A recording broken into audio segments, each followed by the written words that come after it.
विश्वशांती बुद्ध विहार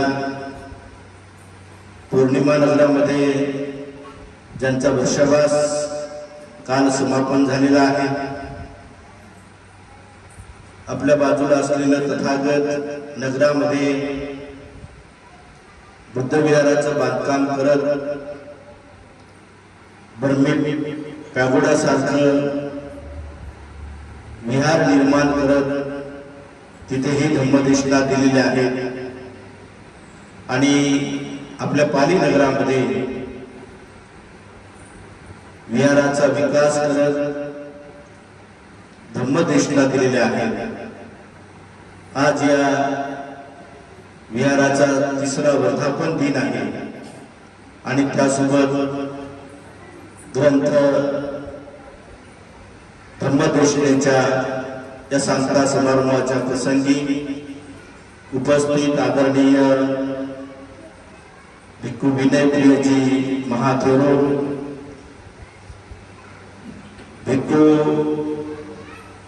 पय्या रत्नजी थेरो, भिक्खू असदजी थेरो, भंते शिरवान, भंते संगपाल,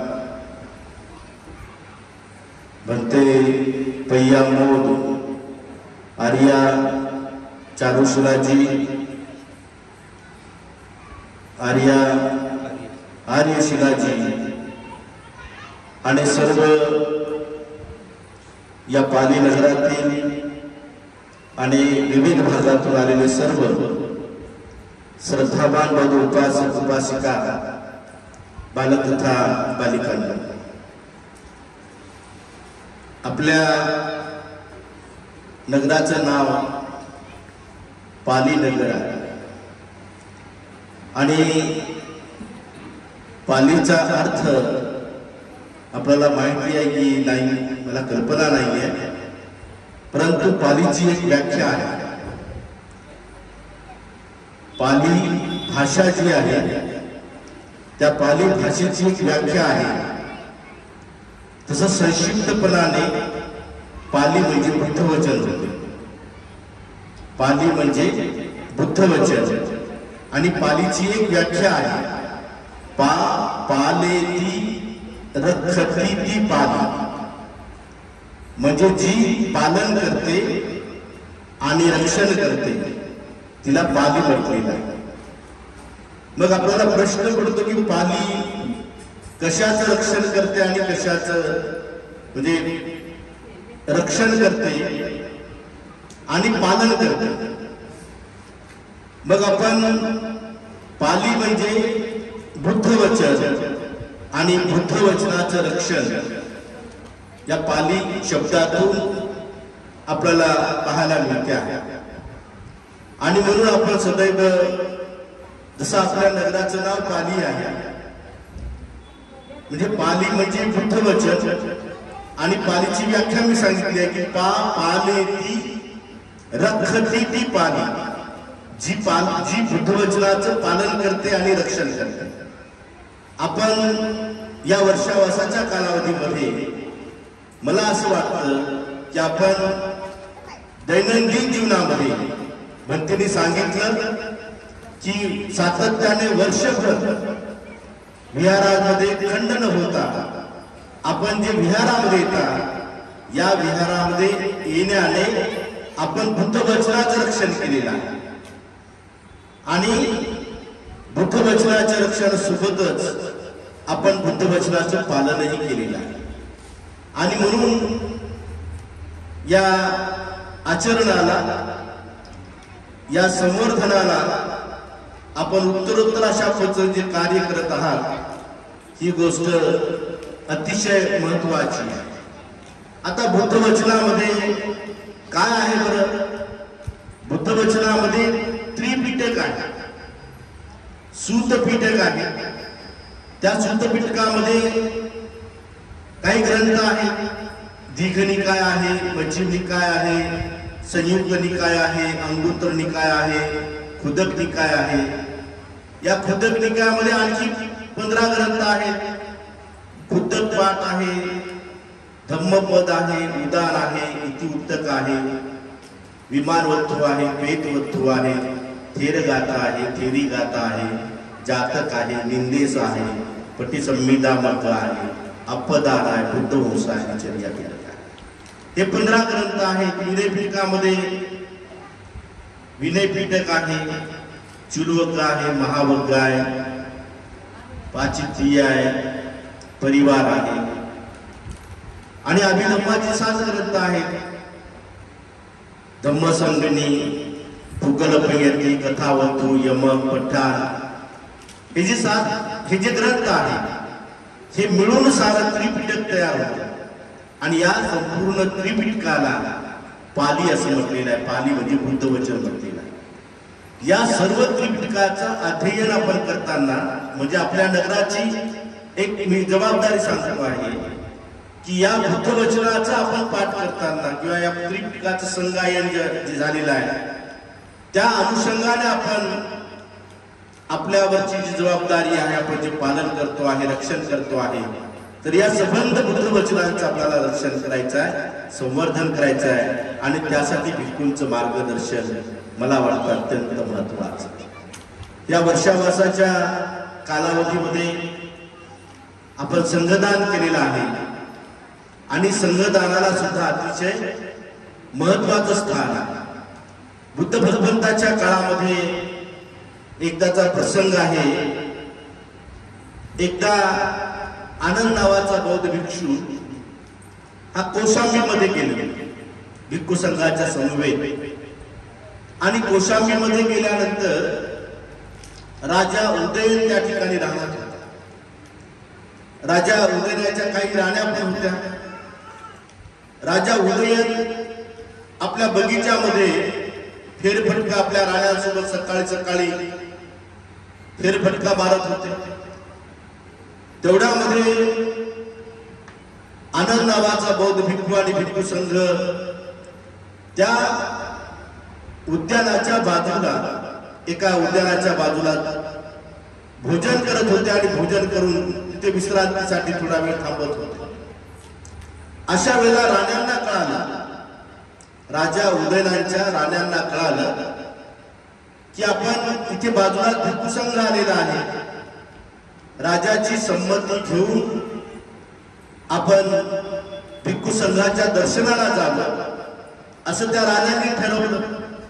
आणि मग राण्या राजा उदयनाकडे गेल्या आणि गेल्यानंतर राजाला परमिशन मागितली की महाराज आम्हाला बाजूला भिक्खू संघ आलेला आहे, त्यांच्या दर्शनासाठी आम्हाला जाण्याची इच्छा आहे, आपण आम्हाला परवानगी द्यावी. राजाने संमती दिली आणि संमती दिल्यानंतर त्या सर्व राण्या आनंद आणि भिक्खू संघाकडे गेल्या. भिक्खू संघाचं दर्शन घेतलं आणि दर्शन घेतल्यानंतर भक्तांनी त्यांना धम्माचा उपदेश दिला. त्यांच्या मनामध्ये श्रद्धा भावना जागी केली. दान कुशल कर्म करण्याची चेतना त्यांच्या मनामध्ये निर्माण केली. आणि मग त्या राण्यांनी काय केलं की 500 चिवर चादरी घेतल्या आणि त्या भिक्खू संघाला दान दिलं. दान दिल्यानंतर त्या परत राजाकडे आल्या. राजाकडे आल्यानंतर राजाला सांगितलं की आम्ही अशा प्रकारचं कुशल कर्म केलेलं आहे, 500 चिवर चादरी दान दिलेले आहे. राजाला शंका आली, राजाला थोडासा रागही आला की भिक्खूंच्या संदर्भामध्ये राजाच्या मनामध्ये शंका आली की हे भिक्खू लोक 500 चादरी घेऊन 500 चिवर घेऊन काय करणार आहेत, काय करणार आहेत, ते काय व्यापार करणार आहेत का, अशी एक शंका राजाच्या मनामध्ये आली. आणि राजाला वाटलं की आपण आनंद नावाच्या बौद्ध भिक्षूला जाऊन विचारावं की तुम्ही या 500 चादरीचे काय करणार आहात. बघा भगवान बुद्धाचा अर्थशास्त्र तिथे राजाला भंतेंनी सांगितलेला. राजाने जे प्रश्न विचारला तर या 500 चादरीचे काय करणार, तर भिक्खूंनी सांगितलं की जे जे आपण चिवर दान दिले किंवा 500 चादरी दान, 500 चिवर जे दान दिलेले आहे, या 500 चिवराचा आम्ही काय करणार आहात असा जो जेव्हा राजाने प्रश्न विचारला, तेव्हा राजा उदयनाला बनते आनंद म्हणतात, राजा आम्ही ही जी आपण 500 चिवर दान दिलेले आहे, या चिवराचं आम्ही जे भिक्षू आहे, ज्यांचं वस्त्र फाटलेलं आहे, जीर्ण झालेलं आहे, जुने झालेले आहे, त्या जुन्या झालेल्या जीर्ण झालेल्या भिक्षूंना आम्ही नवीन वस्त्र दान देतो. आणि मग या जुन्या चिवराचं काय करणार? तर त्यांनी सांगितलं की आम्ही जुन्या चिवराचं जे गादीला खोळ असते ते खोळ आम्ही बनवणार. मग त्या खोळीचं काय करणार? तर त्यांनी सांगितलं की आम्ही गोधडी बनवणार. त्या गोधडीचं काय करणार? तर फरशी जी आपण पुसतो, म्हणजे पाय पुसणी ज्याला आपण म्हणतो, तर त्या चिवराचं आम्ही पाय पुसणी करणार. त्या पाय पुसणीचं काय करणार? तर आम्ही झाडू बनवणार, म्हणजे झाडू बनवणार आहोत. आणि मग त्या झाडूचं काय करणार? तर भिंतीचा गिलावा करतो. भिंतीला जे गिलावा केला जातो कपड्याचा, तो गिलावा करणार. आणि तशा पद्धतीने त्या गिलाव्याचं जर भविष्यामध्ये आम्हाला जर वाटलं तर आम्ही भिक्षा पात्र सुद्धा त्या मातीचं बनवणार. म्हणजे अशा पद्धतीनं चिवराचा उपयोग मला सांगायचं हे होतं की आपण जे काही एवढे मोठे भिक्षू संघाला प्रत्येक कार्यक्रमामध्ये आपण जे दान देतो, चिवराचं दान देतो, तर या चिवराचा सदुपयोग भिक्षू लोक कसे करतात याचं एक सुंदर उदाहरण राजा उदयनाला सांगितलं.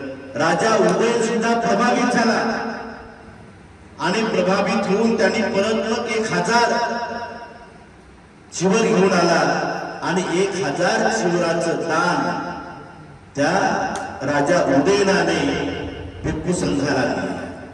बघा, म्हणजे अशा पद्धतीनं जर उपयोगामध्ये आता आपल्याला कळालं की जे विहाराचं डेव्हलपमेंट होत आहे, आपण जे काही दान उपासक उपासिकांनी जे काही आपण दान मिळवलेलं आहे, त्या दानातून जे विकास होत आहे, म्हणजे आपल्या दानाचा सदुपयोग, हा सदुपयोग होत आहे, आपल्या डोळ्यात देखील काम विकसित होत आहे, ही गोष्ट अतिशय महत्वाची आहे.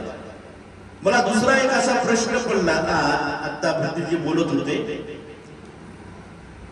भंते म्हणजे विनय प्रियजी यांनी अनेक विहार निर्माण केलेले आहेत.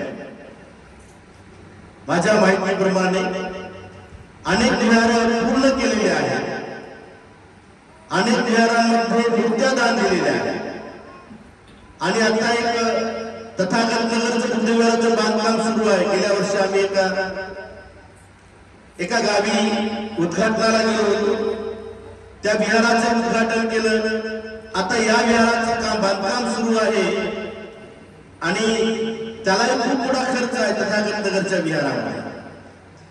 ते काम करता करता ते काम संपते न संपते, या विहाराचा विकास करण्याचं जे ध्येय, म्हणजे मनोबल जे ज्याला म्हणतात, जे मनोबल धारण करत आहेत की मी याही विहाराचा अशा पद्धतीने तयार करेन, हे जे भिक्षू लोक आपल्या जीवनामध्ये पारमिता लोकांच्या, त्यांना एवढा विश्वास आहे की लोकांच्या दानातून श्रद्धेतून हे आपण विकास करू शकतो. हे जे धाडस करणं आहे, विहाराचं डेव्हलपमेंट करण्याची भावना चित्तामध्ये आहे, ती मला वाटतं अतिशय महत्वाची आणि मोठी आहे. आणि त्यामुळेच महाराष्ट्रामध्ये जे बुद्ध विहार निर्माण होत आहे किंवा अनेक बौद्ध भिक्खू लोक विहार निर्माण करत आहेत, त्याचं हे एक कारण आहे की आता आपला उपासक वर्ग हा दानशूर झालेला आहे. आणि म्हणून मी काल कालही वर्षावासाच्या निमित्ताने महाप्रजापती गौतमीच्या संदर्भामध्ये सांगितलं की या वर्षावासाच्या कालावधीमध्ये तथागत भगवान बुद्ध आपली जन्मभूमी कपिलवस्तू, या कपिलवस्तूच्या निग्रोधारामामध्ये बुद्ध विहार करतात आणि मग विहार करताना तिथे महाप्रजापती गौतमी तिनं 3 महिन्यामध्ये एक जोड, ज्याला आपण संघाटी म्हणतो, ती संघाटी तयार केली, दुशालाचा शब्द आहे, संघाटी तयार केली. तिने स्वतः कातलं, शुद्ध घेतलेला आहे, स्वतः कातली, स्वतः विणली, स्वतः तयार केली आणि तयार करून ती बुद्ध भगवंताकडे गेली आणि म्हणाली, भगवान मी हे वस्त्र स्वतः तयार केलेलं आहे, स्वतः कातलेली आहे, स्वतः विणलेली आहे, स्वतः तयार केलेली आहे, आपण त्याचा स्वीकार करा. बुद्ध भगवान त्यावेळेला म्हणतात की माते तू हे संघाला दान दे आणि संघाला दान दिल्यामुळे मी सुद्धा पूजित होईल आणि संघ सुद्धा पूजित होईल. बघा ही श्रेष्ठ परंपरा भगवान बुद्धांनी त्यावेळेला, म्हणजे त्यावेळेला भगवान बुद्धांनी भविष्यामध्ये येणारा जो संघ आहे त्या संघाची काळजी केलेली आहे. त्या संघाला वस्त्रदान देण्याची, वस्त्रदान, चिवरदान देण्याची जी प्रथा आहे आज, ती महाप्रजापती गौतमीनं आणि डॉक्टर जीवकाने एक विनंती केली होती भगवंताला. त्या अगोदर भिक्खू संघ मशानामध्ये उकिरड्यावरती आणि उकिरड्यावरचे कपडे पडलेले असतात, ते कपडे गोळा करायचे, शिवायचे आणि ते परिधान करायचे. उपासकांनी दिलेले वस्त्र त्याच्या अगोदर परमिशन नव्हती, तर जीवक नावाच्या वैद्याने भगवंताला परमिशन मागितली आणि म्हणाला, भगवान उपासकांनी दिलेलं वस्त्र सुद्धा भिक्खूंना घालण्याची, पांघरण्याची परवानगी द्यावी, अशी एक विनंती जेव्हा डॉक्टर जीवकाने केली, तेव्हा तथागतांनी आज जे भिक्खू संघ वेगवेगळ्या देशाची चिवर परिधान करतात, कुणी थायलंडचं चिवर घालते, कुणी ब्रह्माचं चिवर घालते, कुणी श्रीलंकेचं चिवर घालते, कुणी भारतीय चिवर घालतात. जे तुमच्या दानातून जे चिवर आज मोठ्या प्रमाणामध्ये मिळत आहे, हे कशाचं प्रतीक आहे, तर भगवान बुद्धाला डॉक्टर जीवकाने जी परवानगी मागितली त्या परवानगीचं एक फल आहे.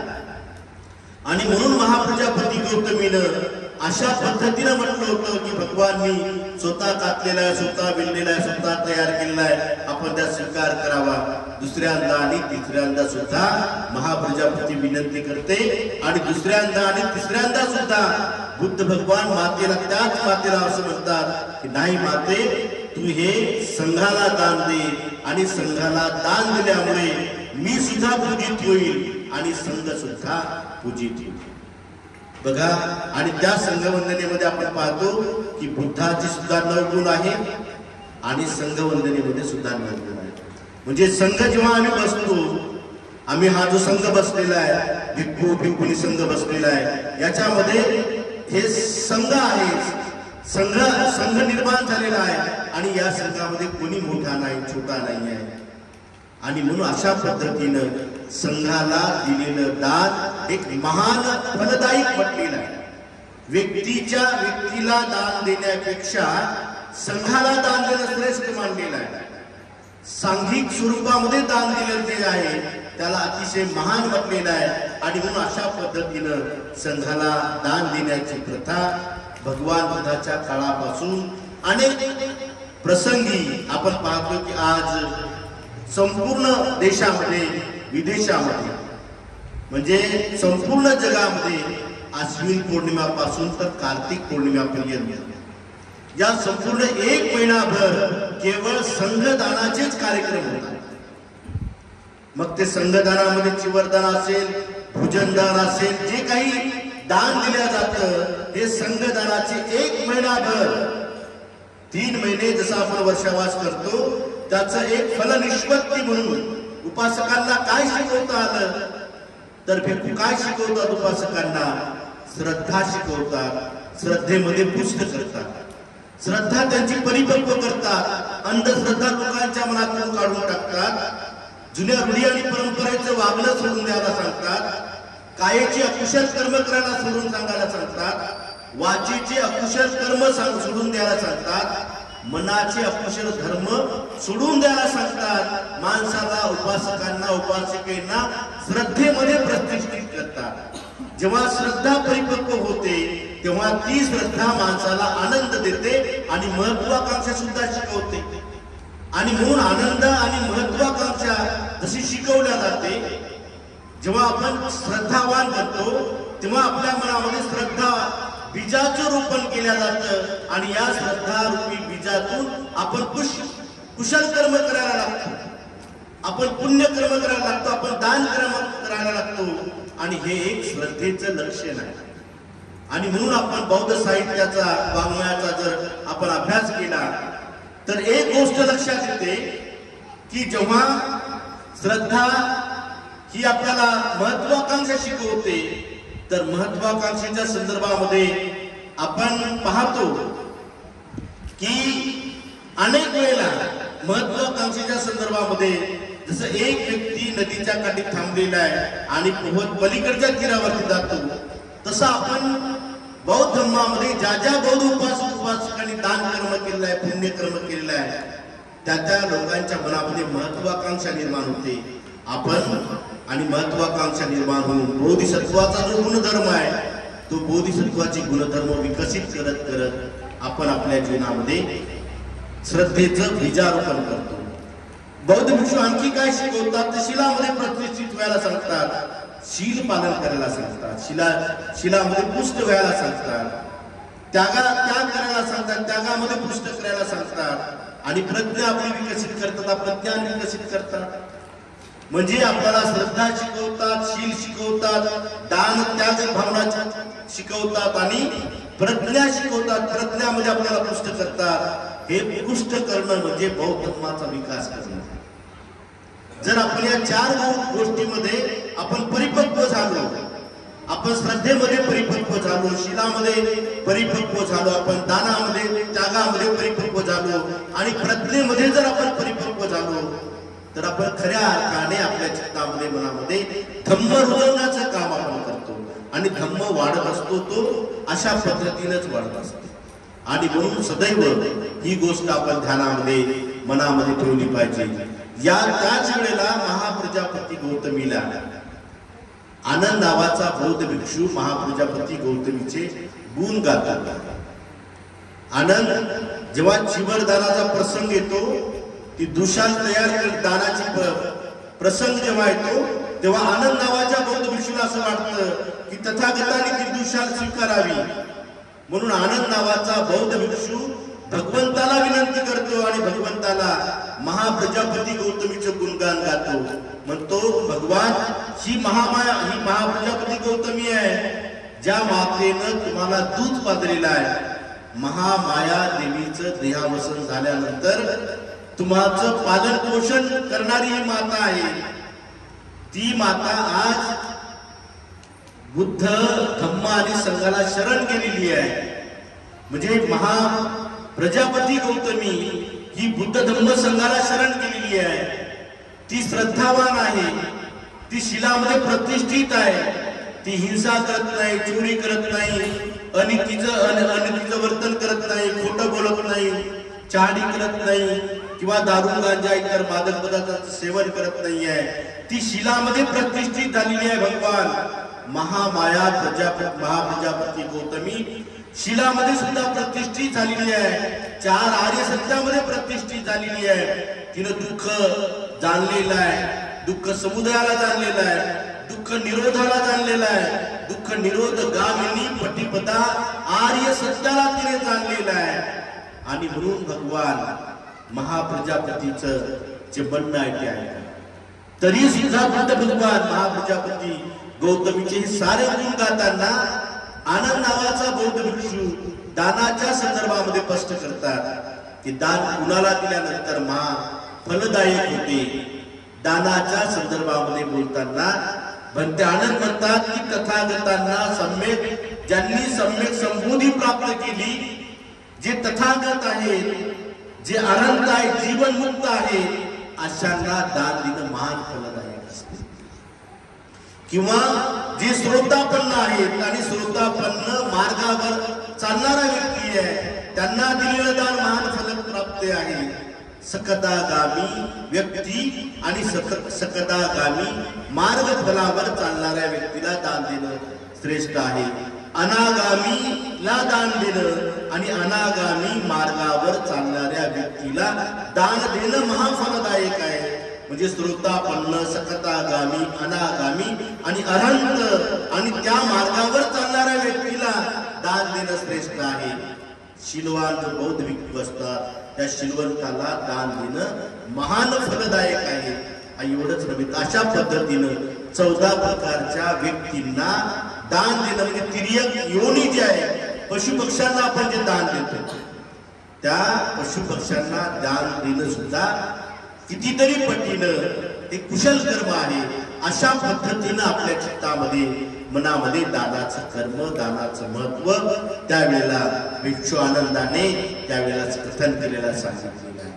आणि म्हणून हे जे आपण दान देतो, हे जे तुम्ही दान दिलेलं आहे, या दानाच्या सुद्धा शुद्धी सांगितलेल्या आहे. या दानाच्या सुद्धा शुद्धी सांगितलेल्या आहे की दान कशा पद्धतीनं शुद्ध होते. कधी कधी दान जे आपण दान देतो हे दान देणाऱ्याकडून शुद्ध होते, घेणाऱ्याकडून नाही. त्याचे काही कारणे सांगितलेले आहे. म्हणजे घेणारा आणि देणाऱ्यामध्ये काय गुण असले पाहिजे. कधी कधी देणाऱ्याकडून शुद्ध होते, घेणाऱ्याकडून दान शुद्ध होत नाहीये. कधी कधी घेणाऱ्याकडून शुद्ध होते, देणाऱ्याकडून नाहीये. कधी कधी दोन्ही लोकांकडून शुद्ध होत नाहीये. घेणाऱ्याकडून सुद्धा शुद्ध होत नाहीये आणि देणाऱ्याकडून सुद्धा शुद्ध होत नाहीये. आणि कधी कधी दोन्ही लोकांकडून शुद्ध होते, देणाऱ्याकडून सुद्धा शुद्ध होते आणि घेणाऱ्याकडून सुद्धा शुद्ध होते. म्हणजे देणारा सुद्धा पवित्र असतो, शुद्ध मन असतं आणि घेणाऱ्याचं शुद्ध आचरण असतं. आणि म्हणून अशा पद्धतीनं ह्या ज्या दानाच्या शुद्धी सांगितलेल्या आहे, मला वाटतं अशा पद्धतीनं आपण देणारा आणि घेणारा या दोन्ही बाबी जर आपण निर्मळ ठेवल्या, कुशल चेतना ठेवली, तर निश्चितपणाने भगवान बुद्धाच्या काळामध्ये ज्या पद्धतीनं जे अनापानसती करतो, विपश्यना भावना करतो, मंगल मैत्रीची भावना करतात, याच्यातून आपल्याला जे फलनिष्पत्ती होत राहते, उत्तरोत्तर आपली मानसिक प्रगती होते. आणि ही मानसिक परिवर्तन आपल्या दृष्टीनं महत्वाचं आहे. आणि म्हणून बौद्ध उपासक उपासिकांनी आपलं मानसिक जे परिवर्तन आहे, जे आध्यात्मिक परिवर्तन ज्याला आपण म्हणतो, हे आध्यात्मिक परिवर्तन आपण अधिक सुधारण्याची गरज आहे. आणि ही आध्यात्मिक परिवर्तन केव्हा सुधरेल की जेव्हा आपण मानसिकतेचा अभ्यास करू, मनाचा अभ्यास करू, चित्ताचा अभ्यास करू, चेतसिकाचा अभ्यास करू, रूपाचा अभ्यास करू. रूप, चित्त, चेतसिक आणि निब्बाण या 4 गोष्टींचा जेव्हा आपण अभ्यास करू तेव्हा आपलं मानसिक शुद्धता होते. आणि विपश्यना करताना आपण कायानुपश्यना जेव्हा करतो, कायानुपश्यना करतो, वेदनानुपश्यना करतो, चित्तानुपश्यना करतो, धम्मानुपश्यना करतो. जेव्हा या पश्यना आपण जेव्हा विपश्यनेच्या माध्यमातून, मंगल मैत्रीच्या माध्यमातून करतो तेव्हा आपलं मानसिक परिवर्तन होतं, आध्यात्मिक सुख लाभते, ज्याला निब्बाण परम सुखं म्हटलेलं आहे. हे आध्यात्मिक सुख केवळ या विपश्यनेच्या मार्गाने गेल्यानंतर, जसं आपल्या बुद्ध विहाराचं नाव संबोधी आहे, संबोधी जसं सिद्धार्थ गौतमाने याच मार्गाने, या विपश्यनेच्या मार्गाने, सत्यपठणाच्या मार्गाने तथागतांनी हे चिंतन मनन केलं आणि संबोधीचा साक्षात्कार केला. मला वाटतं संबोधी बुद्ध विहारामध्ये हे जे आपण नाव दिलेलं आहे, हे नाव सुद्धा त्यासाठीच आहे की आपले सारे विकार, आपला रागाचा विकार असो, द्वेषाचा विकार असो, मोहाचा विकार असो, जेवढे काही विकार आहेत ते सारे विकार घडून पडावे आणि आपण धम्माच्या मार्गामध्ये प्रतिष्ठित व्हावं. धम्माच्या मार्गामध्ये जर आपण प्रतिष्ठित झालो तर आपण बुद्धिवान बनू, आपण प्रज्ञावान बनू. आणि बुद्ध धम्म हा प्रज्ञेने वाढत असतो. प्रज्ञा विकसित केली तर बुद्ध धम्म वाढतो, समतेनं बुद्ध धम्म वाढतो, भातृभाव म्हणजे बंधुत्वानं बुद्ध धम्म वाढतो. आणि त्यासाठीच बुद्ध विहारामध्ये यायचे असते. बाबासाहेब आंबेडकर म्हणाले होते की किमान आम्ही आठवड्यातून एक दिवस तरी बुद्ध विहारामध्ये आलं पाहिजे. हा बाबासाहेबांचा संकल्प बाबासाहेब आंबेडकरांनी नवदीक्षितांच्या समोर सारनाथला जे भाषण दिलेलं आहे त्याच्यात ही संकल्पना होती की आपल्या परिवारावरती नवदीक्षितांच्या परिवारावरती धम्माचे संस्कार व्हावेत. कारण संस्कार हे जीवनाला घडवतात. संस्काराने चांगली माणसं होतात. म्हणून एका ठिकाणी म्हटलेलं आहे की संस्कारेनं संस्कृती, संस्कारातून संस्कृती निर्माण होते. आणि आपल्याला जर बौद्ध संस्कृती निर्माण करायची असेल तर आपण संस्कार टाकले पाहिजेत. आणि संस्कार हे आपल्याला जीवनाला घडत असतात. बाबासाहेबांच्या वडिलांनी जसे रामजी सुभेदारांनी आपल्या बालविवाहावरती 2 संस्कार टाकले. एक विद्येचा संस्कार टाकला आणि एक धम्माचा संस्कार टाकला. तसं आपणही आपल्या या संबोधी बुद्ध विहारामध्ये धम्माचे संस्कार टाकले पाहिजे. आणि हे धम्माचे संस्कार टाकण्यासाठी आपण सदैव अशा पद्धतीनं आपल्या मुलावरती परिवारावरती धम्माचे संस्कार टाकले पाहिजेत. मंगल मैत्रीची भावना केली पाहिजे आणि वारंवार विहारामध्ये आले पाहिजे.